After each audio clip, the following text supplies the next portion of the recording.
চিংড়ি মাছের প্রতিটা রেসিপির মধ্যে মালাইকারির রেসিপিটা কিন্তু খেতে দারুণ সুস্বাদু লাগে। তোমরাও বাড়িতে একবার ট্রাই করে দেখো, ভীষণ ভালো লাগবে।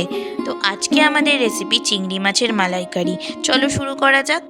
প্রথমে চিংড়ি মাছগুলোকে খোসা ছাড়িয়ে ভালোভাবে ধুয়ে নিয়েছি। তারপর তাতে নুন, হলুদ, কিছুটা লঙ্কার গুঁড়ো মাখিয়ে 10 মিনিটের জন্য রেখে দিয়েছি। এরপর কড়াইতে তেল দিয়ে মাছগুলো ভালো করে ভেজে তুলে নেব। এবার আর কিছুটা তেল দিয়ে তেল গরম হয়ে আসলে তেজপাতা আর গোটা গরম মশলা দিয়ে দিয়েছি। এরপর একটা মিক্সিং জারের মধ্যে পেঁয়াজ, লঙ্কা, আদার একটা স্মুথ পেস্ট বানিয়ে নেব। সেটা কড়াইতে দিয়ে কিছুক্ষণ নাড়াচাড়া করে অ্যাড করব টমেটো কুচি।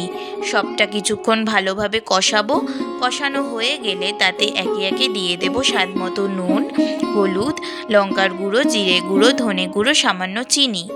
এরপর আবার কিছুক্ষণ নাড়াচাড়া করে নেব। তারপর একটা নারকেলকে ভেঙে সেটাকে কুড়িয়ে নেব ভালোভাবে।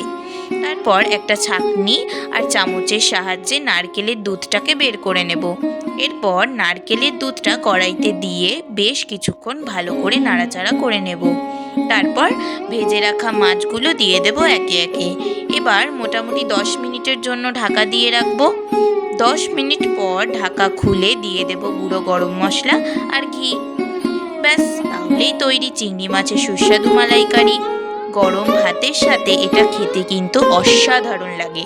ভালো লাগলে অবশ্যই লাইক করে দিও, আর এরকম সুন্দর সুন্দর রেসিপি দেখতে হলে সাবস্ক্রাইব করে দিও আমাদের চ্যানেলটা। আজকের জন্য টাটা।